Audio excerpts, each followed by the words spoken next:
Bulletin का आगाज करें और आपको अफसोसनाक खबर से आगाह करें कि लांठी नंबर 4 में शाही मस्जिद के करीब घर में गैस लीकेज के बायस धमाका हुआ है, जिसके नतीजे में एक खातून जाँ बहक और 3 बच्चे जख्मी हो गए, जिन्हें सिविल अस्पताल बर्न्स वार्ड मुंतकिल कर दिया गया है। इस हवाले से मजीद तफसीलात क्या है, हमारे साथ नमरा रियासत और शाहजेब हुसैन मौजूद हैं। अभी हम रुक करेंगे नमरा रियासत का, उनसे तफसीलात जानेंगे। जी नमरा, बताएगा कि गैस लीकेज के बायस ये धमाका हुआ है और जिसमें एक खातून जाँ बहक और 3 बच्चे जख्मी हो गए हैं। बच्चों को तिबी इमदाद दी गई है? जी बिल्कुल, जख्मी और जाबाकों ने अफराद को सिविल अस्पताल बर्न्स वार्ड में मुंतकिल किया गया है और लांठी 4 नंबर शाही मस्जिद के करीब ये घर में गैस लीकेज का धमाका जो है वो हुआ है। गुज़िश्ता कई रोज से ये घर जो है बताया जा रहा है कि बंद था। घर के जो मकसूद है वो शहर से बाहर से आज ही वो जो है वापस आए और जब उन्होंने चूल्हा ऑन किया है गैस खाना पकाने के लिए तो ये धमाका जो है वो सामने आया। जो है घर पे मौजूद जो है 2 बच्चे आलियान और सुभान और उसके साथ साथ 14 साल नेहा मौजूद थे और उनके साथ खातून मौजूद थी। खातून जो है वो इस वक्त जो है बताया जा रहा है कि दम तोड़ गई हैं और उसके साथ जो नेहा है वो शदीद जख्मी जो है वो सूरत हाल में इस वक्त इमरजेंसी में है और उसके साथ साथ 2 जो बच्चे हैं वो मामूली जख्मी है जिनको तिब्बी इमदाद के लिए सब अस्पताल मुंतकिल किया गया है। और जांबा होने वाली खातून की शिनाख्त जो है 30 साल फायदा के नाम से हुई है, जबकि हादसे में 14 साल मेहा, 12 साल आलियान और 7 साल सुभान भी जख्मी हुए हैं। और इसके साथ साथ ये भी बताया जा रहा है कि जो गैस लीकेज से ये जो धमाका हुआ है कि क्योंकि इस इलाके में कई माह से जो है वो गैस की बंदिश का सामना है और इसी के नतीजे में हम देखते हैं कि गैस की बंदिश जो है एक और घर को जिसने उजाड़ दिया है। कई रोज से गैस ना आने के बायस अक्सर अमूमन ऐसा होता है कि खातून जो है वो चूल्हा खुला छोड़ देती हैं, जिसके बायस अब ये धमाका एक अफसोसनाक वाक़या हमारे सामने आया। जी तो अनमरा, ये भी बताते चलेगा कि गैस सिलेंडर इस्तेमाल किया जा रहा था या चूल्हे की गैस लीकेज के बायस से धमाका हुआ है? नहीं, देखिए इस वक्त हम यहाँ मौजूद हैं और यहाँ पर इनके किचन में जो है कोई गैस सिलेंडर मौजूद नहीं था, ना ही वो मौजूद है। और ये जो धमाका हुआ ये गैस लीकेज के एक नतीजे में हुआ है कि चूल्हे में जो है वो गैस खुली छोड़ दी गई थी या फिर कोई ऐसा मामला हुआ था कि पाइप से गैस लीक हुई है। अभी इब्तदाई तौर पर ये बताना कबल वक्त होगा, लेकिन हुआ जो ये धमाका है वो गैस लीकेज से ही हुआ है क्योंकि इस वक्त उनके घर पे कोई गैस सिलेंडर मौजूद नहीं है। और जो गैस की बंदिश का सिलसिला है वो उनके मुताबिक, मकीनों के मुताबिक गुज़िश्ता कई माह से चल रहा है, जिसके नतीजे में अक्सर उमूमन ये होता है कि गैस चूल्हा जो है वो खोला जाता है खाना तैयार करने के लिए, लेकिन ऐसा होता है कि गैस नहीं आती, इसके बाद वो भूल जाती हैं खवातीन अक्सर के वो चूल्हा बंद करना। और इसी तरह की कोई गैर यकीनी सूरत हाल सामने आई है कि आज जब कई रोज के बाद इस घर के जो मकीन है वो वापस आए और उन्होंने चूल्हा जो है वो जलाने की कोशिश की खाना तैयार करने के लिए खातून में, जिसके नतीजे में ये धमाका सामने आया है और जो है अब ये सूरत हाल है। जी अब ये सूरत हाल है, धमाका हो गया है घर में गैस लीकेज के बाद, जिसके नतीजे में एक खातून जाँ बहक और 3 बच्चे जख्मी हो गए हैं जिनको तिब्बी इमदाद फराहम की जा रही है। सिविल अस्पताल बर्न्स वार्ड मुंतकिल कर दिया गया है। और नाज़रीन, दुख्तर मशरिक बेनज़ीर भुट्टो की 16वीं बरसी जयालों ने शहीद बीबी के मज़ार पर डेरे डाल लिए। कराची भर से कारकुनों की बड़ी तादाद गड़ी खुदा बख्श पहुँच गई। लियारी, मलीर, कोरंगी, किबाड़ी और अंकी से जयाले रवाना हुए। पटेल पाड़ा, लांडी समेत दीगर इलाकों से बड़ी तादाद में बसें पहुंची हैं। हमारे नुमाइंदे आजिज जमाली इस वक्त गड़ी खुदा बख्श में करंगी के जयालों के साथ मौजूद हैं। तफसीलात उनसे जानेंगे। जी आजिज। जी देखें, शहीद मोहतरमा बेनज़ीर भुट्टो की 16वीं बरसी में वैसे तो मुल्क भर से लोग शरीक होते हैं। पीपल्स पार्टी के जयाले दूर दराज इलाकों से यहाँ पर पहुँचते हैं, लेकिन कराची से भी शहरियों की एक बड़ी तादाद, जियालों की एक बड़ी तादाद आज यहाँ पर मौजूद है और बरसी की तकरीबात में शरीक है। कराची के कुछ लोग मेरे साथ हैं। कितनी तादाद में लोग कराची से आए हैं? मैं पाकिस्तान पीपल्स पार्टी PA 624/95 का सदर हूँ। मैं अपने इलाके से ख़ासकर जो एक सूबाई का हल्का है वहाँ से 7 बसें भर के लेकर आया हूँ। इस तरह से ज़िला कोरंगी के अंदर से तकरीबन हमारी 40 बसें आई हैंगी और उसके अलावा लोग कार में भी आए हैं, अपनी गाड़ियों में भी, जो जिस तरीके से। आप कहाँ से आए? जी मैं कराची कोरंगी से। अच्छा, क्या कहेंगे मोहतरमा की बरसी पर? देखें, शहीद मोहतरमा बेनज़ीर भुट्टो को हम लोग खराज अकीदत पेश करने के लिए यहाँ पर मौजूद हैं और मुखालिफिन को आज ये बता दें कि उनका लखते जिगर, मोहतरमा शहीद बेनज़ीर का लखते जिगर के साथ पूरा कराची इस वक्त मौजूद है। और मुखालिफिन को ये मैसेज देना चाहूँगा कि ये आने वाले वक्त के अंदर ये जगह पूरी आवाम से भर जाएगी और उनको ये मैसेज होगा कि अगला वज़ीर आज़म वो सोच ना रखे कोई और नहीं वज़ीर आज़म बिलावल होगा। आप कराची के किस इलाके से आए हैं? जी कोरंगी से। अच्छा, क्या कहेंगे? जी मोहतरमा की जो शहादत है वो एक कौम के लिए जो एक बहुत ऐसा है कि मतलब कि हम बहुत दुख को उस पर चले गए थे कि हम अपनी कायद को खो बैठे। आज उनका खराज अकीदत पेश करने के लिए हम यहाँ पे हैं। क्या कहेंगे नौजवान, आप किस इलाके से आए हैं कराची के? ज़िला कुरंगी से। कुरंगी से आए हैं जी। क्या कहेंगे? आज बरसी के हवाले से हम लोग सब आए हैं और इंशाल्लाह वज़ीर आज़म बिलावल होंगे नेक्स्ट। ये तमाम लोग जो है ज़िला कुरंगी से ताल्लुक़ रखते हैं और बसें भर के आए हैं। सिर्फ कुरंगी ही नहीं, कराची के 7 अज़ला से लोगों की बड़ी तादाद यहाँ पर मौजूद है।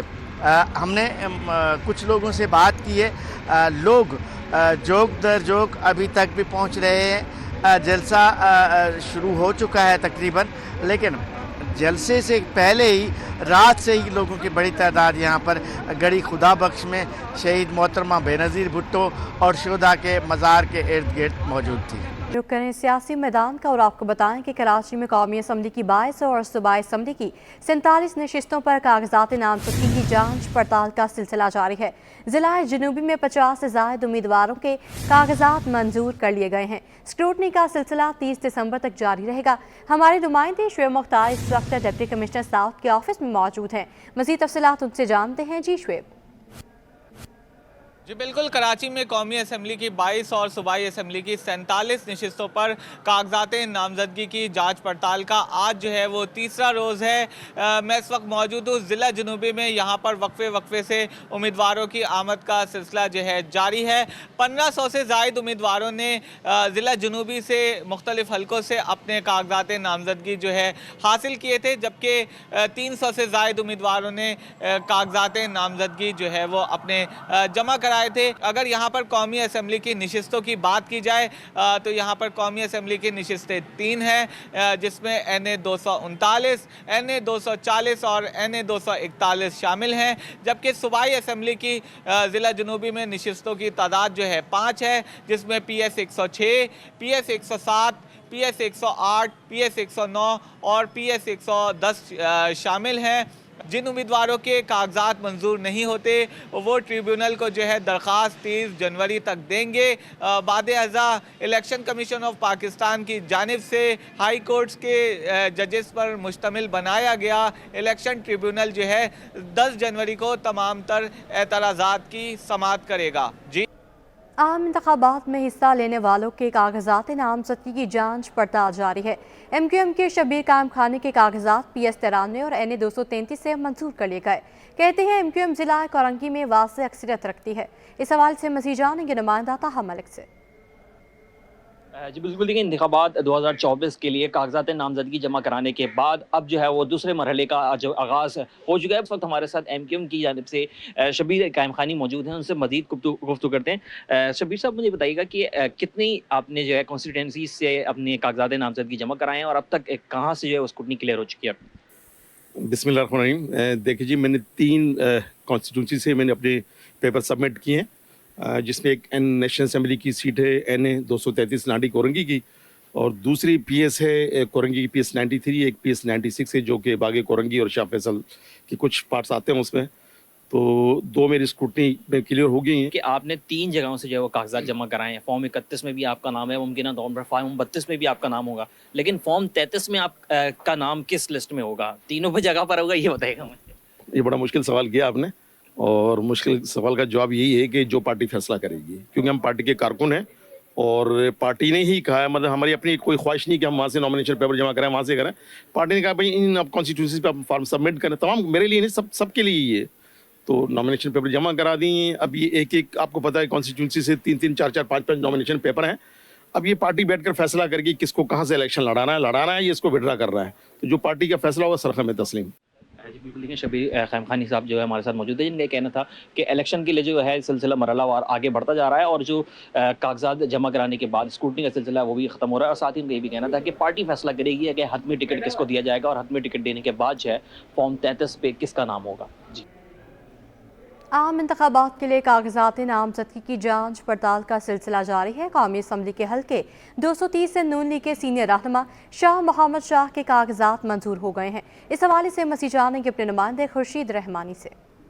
जी, इस वक्त मौजूद हैं ज़िला कमिश्नर इलेक्शन कमिश्नर के ऑफिस के बाहर और यहाँ पर जो सियासी उम्मीदवारान हैं, आज़ाद उम्मीदवार, उनकी जो कागजात नामजदगी की जांच पड़ताल का सिलसिला जो है वो जारी है। इस वक्त हमारे दरमियान पाकिस्तान मुस्लिम लीग नवाज़ के सीनियर रहनुमा मौजूद हैं, शाह मोहम्मद शाह साहब, उनसे हम गुफ्तगू करेंगे।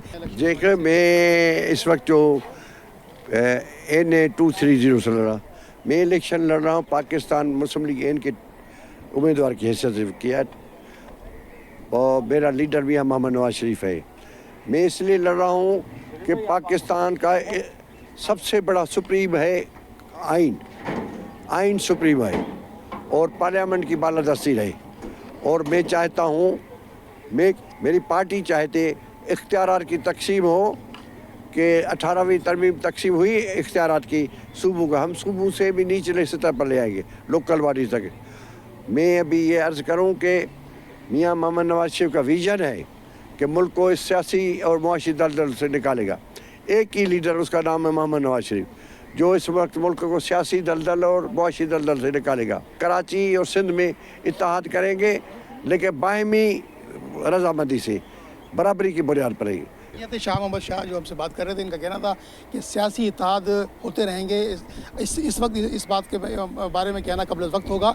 मुल्क को माशी दलदल से निकालने के लिए पाकिस्तान मुस्लिम लीग ही वो वाही जमात है जो मुल्क को माशी दलदल से निकाल सकती है, और मुल्क और कौम की तरक्की के लिए मुस्लिम लीग नवाज़ ही वो प्लेटफार्म है जो इस मुल्क के लिए एक बेहतर तरीन प्लेटफार्म साबित होगा। जी, ज़िला गरबी में कौमी असम्बली की 3 और सूबाई असम्बली की 6 नशिस्तों के लिए कागजाती नामजदगी की जांच पड़ताल जारी है। ज़िले की तमाम नशिस्तों के लिए 368 उम्मीदवारों ने फॉर्म जमा कराए हैं। मज़ीद बताएंगे रिजवान अहमद। जी बिल्कुल, इलेक्शन 2024 के सिलसिले में डिस्ट्रिक्ट वेस्ट की अगर बात की जाए तो यहाँ पे कौमी असम्बली की 3 और सूबाई असम्बली की 6 नशिस्तें हैं। इंतखाबी अमल के दूसरे मरहले में आज तीसरा रोज़ है। हमारे साथ इस वक्त मौजूद हैं नवाज़ लीग के मुंतखब नुमाइंदे जो कि पार्टिसिपेट कर रहे हैं कौमी और सूबाई असम्बली की नशिस्तों से। इनसे बात करते हैं। बहुत शुक्रिया सर, फरमाइएगा क्या नाम है आपका और कौन से हल्के से आप मैदान में उतरे? बिस्मिल्लाहिर्रहमानिर्रहीम, मेरा नाम अब्दुल करीम शेख है और मैं पाकिस्तान मुस्लिम लीग नून से वाबस्ता हूँ, अल्लाह के फजल व करम से, और NA-244 पे इंशाअल्लाह ताला कॉन्टेस्ट कर रहा हूँ। और ये मेरे कायद का हुक्म है कि आप जाएं और वहाँ पे कॉन्टेस्ट करें और अवाम की खिदमत करें। कौन से हल्का इंतखाब से ताल्लुक़ रखते हैं और अब तक बताइएगा स्क्रूटनी का अमल जो हुआ है उससे किस हद तक, इलेक्शन कमीशन के जो कारकर्दगी उससे किस हद तक मुतमईन है?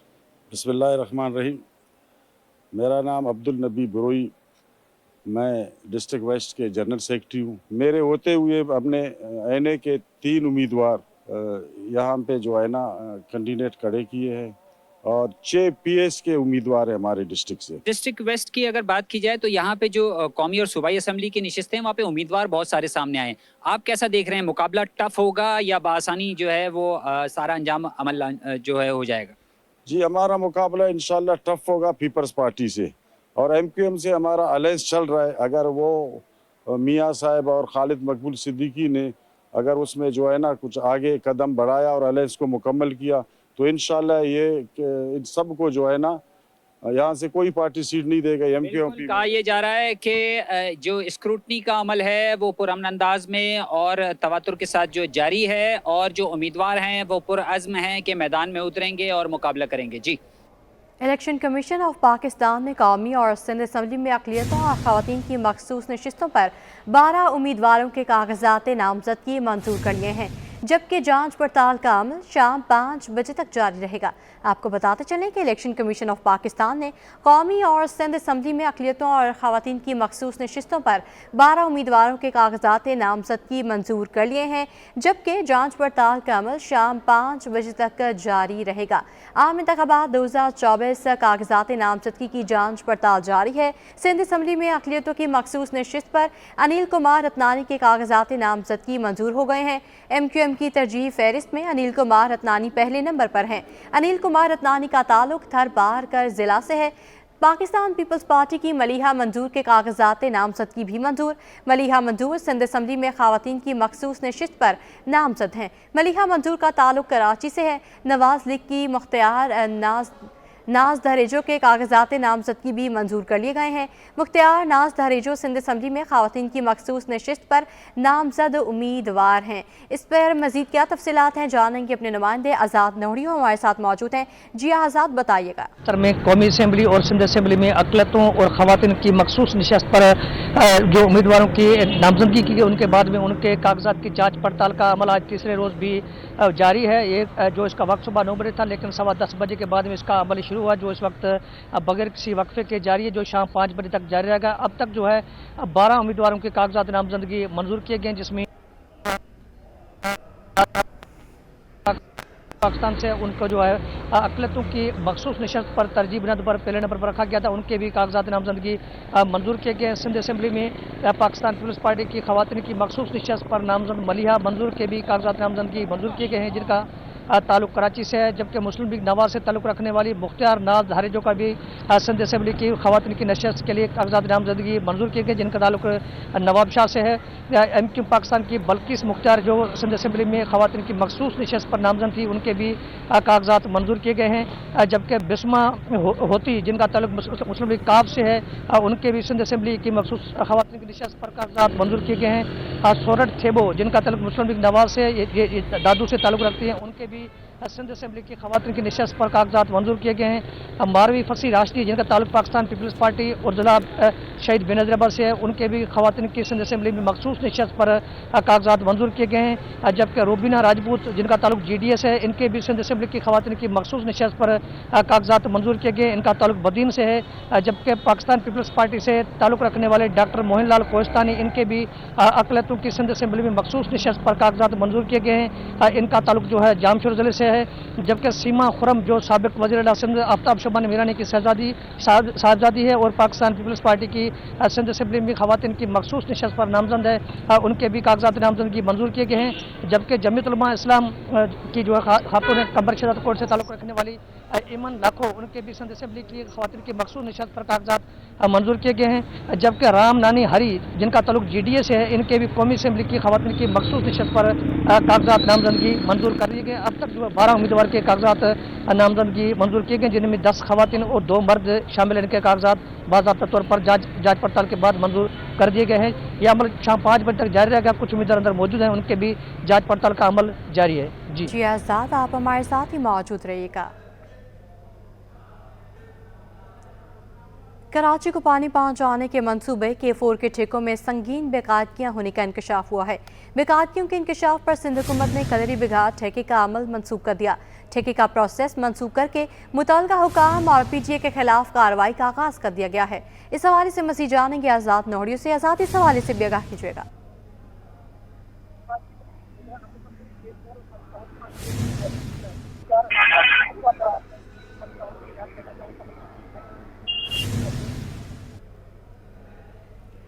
आज़ाद नोहड़ियों से हमारा राब्ता मुनक़ता हो गया है। आपको आगाह कर रहे हैं कि कराची को पानी पहुंचाने के मंसूबे K4 के ठेकों में संगीन बेकायदगियों का इंकशाफ हुआ है। बेकायदगियों के इंकशाफ पर सिंध हुकूमत ने कलरी बिगाड़ ठेके का अमल मनसूख कर दिया। ठेके का प्रोसेस मनसूख करके मुतल्लिका हुकाम और PTA के खिलाफ कार्रवाई का आगाज कर दिया गया है। कराची को पहुंचाने के मंसूबे K4 के ठेकों में संगीन बेकायदगियां होने का इंकशाफ हुआ है। बेकायदगियों के इंकशाफ पर सिंध हुकूमत ने कलरी बिगाड़ ठेके का अमल मनसूख कर दिया। ठेके का प्रोसेस मनसूख करके मुतल्लिका हुकाम और PTA के खिलाफ कार्रवाई का आगाज कर दिया गया है। सेक्रेटरी एग्रीगेशन सेप्रा हुकाम और सिंध हुकूमत ने बेकायदगियों का नोटिस ले लिया है। प्रोजेक्ट डायरेक्टर हाजी खान जमाली को चीफ सेक्रेटरी ने नोटिस जारी कर दिया है। इस हवाले से मज़ीद जानेंगे आज़ाद नोहड़ियों से। जी आज़ाद, इस हवाले से भी आगाह कीजिएगा। आज़ाद से हमारा राब्ता एक बार फिर से मुनक़ता हो गया है। कुछ देर बाद वो हमारे साथ मौजूद होंगे। आपको आगाह करें कि कराची को पानी पहुंचाने के मंसूबे K4 के ठेकों में संगीन बेकायदगियों का इंकशाफ हुआ है। बेकायदगियों के इंकशाफ पर सिंध हुकूमत ने कलरी बिगाड़ ठेके का अमल मनसूख कर दिया। ठेके का प्रोसेस मनसूख करके मुतल्लिका हुकाम और PTA के खिलाफ कार्रवाई का आगाज कर दिया गया है। आपको आगाह कर रहे हैं कि कराची को पानी पहुंचाने के मंसूबे K4 के ठेकों में संगीन बेकायदगियां होने का इंकशाफ हुआ है। बेकायदगियों के इंकशाफ पर सिंध हुकूमत ने कलरी बिगाड़ ठेके का अमल भी मनसूख कर दिया है। इसके पीछे क्या वजूहात हैं, जानेंगे आज़ाद नोहड़ी से। जी आज़ाद, बताइएगा। जी बिल्कुल, कराची को पानी पहुंचाने के मनसूबे टीकों में मुबैना तौर पर संगीन बेकाबू होने का इंकशाफ हुआ है। इस हवाले से बेकाबू के इंकशाफ के बाद हुकूमत ने कलरी बगैर टीके का अमल मनसूख कर दिया। टीके का प्रोसेस मनसूख करके मुतल्लिक़ हुकाम और टीके के खिलाफ कार्रवाई का आगाज भी कर दिया गया है। इस हवाले से सेक्रेटरी आपाची सिपरा के हुकाम और सिंध हुकूमत ने बेकाबू का नोटिस ले लिया है और प्रोजेक्ट डायरेक्टर हाजी खान जमाली को चीफ सेक्रेटरी सिंध डॉक्टर फखर आलम इजराइल ने तलब कर लिया है। नेब के आंखों में उगने से बचने के लिए 27 का मनसूबा 9 हिस्सों में तकसीम किया गया। इस हवाले से दस्तावेजात मौजूद है, उनके मुताबिक कलरी बगैर टीचर पुख्ता करने के लिए 27 अरब के टीचर में मनपसंद अफराद को ये टीका दिया गया है। इस हवाले से निगरान जो सूबाई वज़ीर कानून है उमर सुमर, उनका कहना है कि ये बात उनके इल्म में आई तो उन्होंने वज़ीर आज़म से रब्ता किया और टीकों को 9 हिस्सों में तकसीम करने की कोई वज़ाहत नहीं दी गई। उन्होंने कहा है कि टीकों को 9 हिस्सों में। जी आज़ाद हमें अपडेट कर रहे हैं। कराची को पानी पहुंचाने के मंसूबे K4 के ठेकों में संगीन बेकायदगियां होने का इंकशाफ हुआ है। आज़ाद ये भी बताएगा कि ये ठेका किसके अंडर था और कोई नाम भी नामजद किए गए हैं?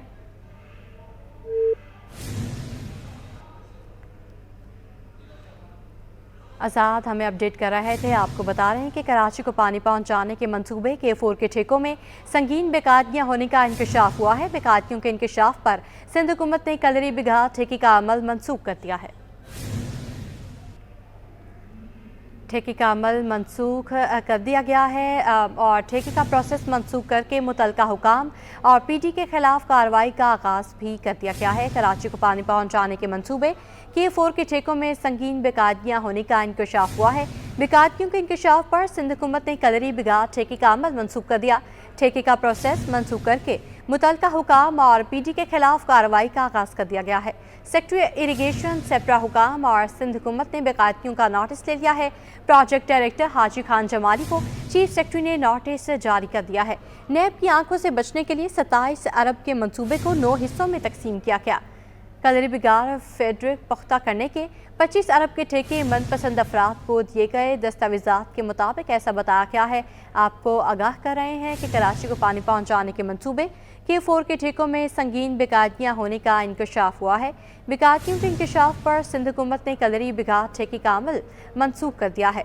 ठेके का प्रोसेस मनसूख करके मुतल्लिका हुकाम और PD के खिलाफ कार्रवाई का आगाज़ कर दिया गया है। सेक्रेटरी इरिगेशन सेप्रा हुकाम और सिंध हुकूमत ने बेकायदगियों का नोटिस भी ले लिया है। आपको बता रहे हैं कि कराची को पानी पहुंचाने के मंसूबे K4 के ठेके में बेकायदगियों का इंकशाफ हुआ है। इस हवाले से मज़ीद तफसीलात जानेंगे आज़ाद नोरी से।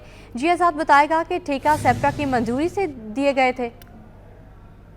जी बिल्कुल, कराची को पानी पहुंचाने के मंसूबे K4 के ठेकों में मुबैना तौर पर संगीन बेकायदगियों का इंकशाफ हुआ है। इस साल से ये बेकायदगियों के इंकशाफ के बाद जो सिंध हुकूमत ने कलरी बिगहा ठेके का अमल मनसूख कर दिया है। ठेके का जो प्रोसेस मनसूख करके मुतल्लिका हुकाम को के खिलाफ कार्रवाई का भी आगाज कर दिया गया है। इस हवाले से सेक्रेटरी आपाची हुकाम और सिंध हुकूमत ने बेकायदगियों के मामले का नोटिस दिया और प्रोजेक्ट डायरेक्टर हाजी खान जमाली को chief secretary Sindh doctor Mohammad Fakhar ने जो है नोटिस भी जारी कर दिए हैं। इस हवाले से जो दस्तावेज मौजूद हुए उनके मुताबिक नेब के आंखों से बचने की 27 अरब के मंसूबे को 9 हिस्सों में तकसीम किया गया। इस जो दस्तावेजात मौजूद हैं उनके मुताबिक कलरी बगैर फीडर का जो पुख्ता करने के 27 अरब रुपये के मनपसंद अफराद को दिए गए अलग अलग से। इस हवाले से ये जो टीके एक ही बड़े ब्रांड को देने से लेकर उन्होंने अलग अलग कंपनी को टीके देकर जो 9 हिस्सों में इसको तकसीम किया। इस हवाले से निगरान कानून उमर सुमर उनका कहना है कि उन्होंने ये बात जैसे उनके इल्म में आई तो उन्होंने वज़ीर आज़म से रब्ता किया और वज़ीर आज़म से आगाह किया कि टीके 9 हिस्सों में तकसीम करके मुबैना तौर पर तकसीम की जाए। इस हवाले से टीके को 9 हिस्सों में तकसीम करने का मकसद जो है कंपनी को बाहर रखना था। बड़ी कंपनी जो उनको उन्होंने ये भी कहा है कि टीके का अमल रोक दिया गया, टीका कानून के मुताबिक दोबारा जोर दिया जाएगा। इस हवाले से कानून को मद्देनजर रखते हुए अहम तरह मंसूबे का टीका जल्द ही दिया जाएगा। इस हवाले से के दौर में टीका 9 कंपनियों को दिया था बगैर फीडर जो उनको मजबूत करना था, लेकिन उन्होंने एक कंपनी के बजाय 9 कंपनियों को टीका दिया, जिसके बाद इस मामले पर सिंध हुकूमत ने यानी इस वक्त की हुकूमत ने सख्त एहतजाज किया और सिपरा से रिपोर्ट दर्ज की और प्रोजेक्ट डायरेक्टर से कहा कि जब एक फर्म को टीका देना तो 9 हिस्सों में इसकी तकसीम किया गया। इस हवाले से ये सिपरा रूल की खिलाफवर्जी की गई है, जिसके बाद सिपरा के अफसरान से पूछा गया, उन्होंने हुकूमत पर बल डाला, जिसके बाद ये टीका मनसूख कर दिया गया है। जी आज़ाद नोरी अपडेट कर रहे थे, आपका शुक्रिया। अब आपको बताएं कि बाथ आइलैंड में गैस पाइपलाइन की मरम्मत 15 घंटों में भी मुकम्मल ना की जा सकी। क्लिफ्टन और अतराफ के इलाकों में गैस की फराहमी मुतासिर है। इस हवाले से मजीद जानने की काविश में मुनसिर। बिल्कुल देखें, गुज़श्ता रात क्लिफ्टन बाथ आइलैंड में गैस की पाइपलाइन फटने की वजह से शहर के मुतादिद इलाकों को गैस की फराहमी मुअत्तल हो गई थी। बात की जाए क्लिफ्टन की, डिफेंस के मुख्तलिफ हिस्से हैं, ओल्ड सिटी एरिया, इसके साथ साथ सुल्तानाबाद और मुख्तलिफ इलाके ऐसे हैं जहाँ पर गैस की सप्लाई कल रात से बंद है और शहरियों को शदीद मुश्किलात का सामना करना पड़ रहा है। इस वक्त मैं मौजूद हूँ क्लिफ्टन में और यहाँ पर भी गैस की अदम फराहमी की वजह से शहरियों को शदीद मुश्किलात का सामना है। मेरे साथ कुछ शहरी मौजूद हैं, उनसे बात भी करते हैं। बताइएगा, कल रात से गैस नहीं आ रही, कितनी मुश्किलात? सर बहुत परेशानी है, रात से गैस नहीं है, खाने से भूखे बैठे हुए हैं। बिल्कुल बच्चे को सुबह के टाइम भेजा है, तंदूरों पे इतना रश है और सुबह के टाइम भी भेजा है बच्चे को, रश इतना है कि रोटी नहीं मिल रही है। हमें इतनी परेशानी का मुझे सामना करना पड़ा है। हमारा इंतज़ामिया से मुतालबा है कि जल्द से जल्द इसको बहाल किया जाए, मेहरबानी से। वैसे भी गैस के मसाइल तो बहुत ज़्यादा हैं। जी बहुत ज़्यादा है, कभी आता है जब भी खाना बनाने का टाइम होता है तो गैस नहीं होता है सर। तो रात से तो हम लोग इतना परेशान है, सुबह से परेशान है, सुबह से कुछ नहीं खाया, तंदूर पे भेजते हैं तो वहाँ इतना रश लगा हुआ है, खाना से पीने की वजह से ना हम लोग बहुत परेशान हैं सर में। अच्छा, रात से गैस पाइपलाइन में ब्लास्ट हुआ, उसके बाद रात से गैस नहीं है, कितनी मुश्किलात? बहुत सी मुश्किलात है। हम लोग बाहर से जाते हैं, खाना खाते हैं और बहुत मुश्किलात है। हम हुकूमत अपील करते हैं कि इस मसले को फौरी हल करें और गैस बहाल करें। किस तरह गुजारा करना है रात से गैस नहीं? बस बहुत मुश्किल है। सुबह नाश्ता बाहर से और सवेरे और रात को अभी हम लोग बाहर से खाना खा के भी आ रहे हैं, बहुत मुश्किलात है। बिल्कुल, लोग काफ़ी परेशान हैं और हम ये देख रहे हैं कि SSGC बता रही है कि कल रात जो है वो गुज़श्ता रात 10 बजे से जो मुरम्मती काम है वो शुरू कर दिया गया था, लेकिन इस वक्त तक मुरम्मती काम जारी है और तर्जुमान का बताना है कि मज़ीद 3 से 4 घंटे लग सकते हैं, यानी कि लोगों की मुश्किलात में अभी कमी नहीं हुई है, मज़ीद इजाफे का ही इम्कान है और कहा जा रहा है कि मज़ीद 3 से 4 घंटे लगेंगे।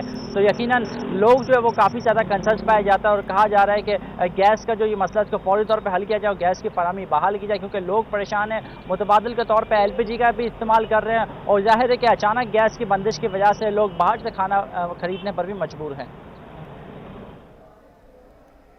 अपडेट के लिए आपका बहुत शुक्रिया। मज़ार-ए-कायद से जेल चरंगी जाने वाली सड़क पर वाक़या बलाए-गुज़रगाह की हिफाजती जालियाँ गायब हो गई हैं। शहरी ट्रैफिक के बीचों बीच सड़क पार करने का खतरा मोल लेने लगे। इस हवाले से मज़ीद जानेंगे जवाद आसिफ से। जी बिल्कुल, शहर कायद के इंफ्रास्ट्रक्चर के साथ उसकी बालाई गुजरगाहें भी तबाही के दहाने पर पहुंच चुकी हैं। इस वक्त भी मैं मौजूद हूँ सड़क पर जो कि मज़ार कायद से जेल चरंगी की जानिब जाती है और यहाँ पर मौजूद बालाई गुजरगाह मेरा कैमरामैन आपको दिखाएगा कि उसकी हिफाजती जालियाँ यकसर गायब हो चुकी हैं। जो नशे के आदी अफराद हैं वो इन्हें उखाड़ कर ले जाते हैं और कोई पुरसाने हाल नहीं है।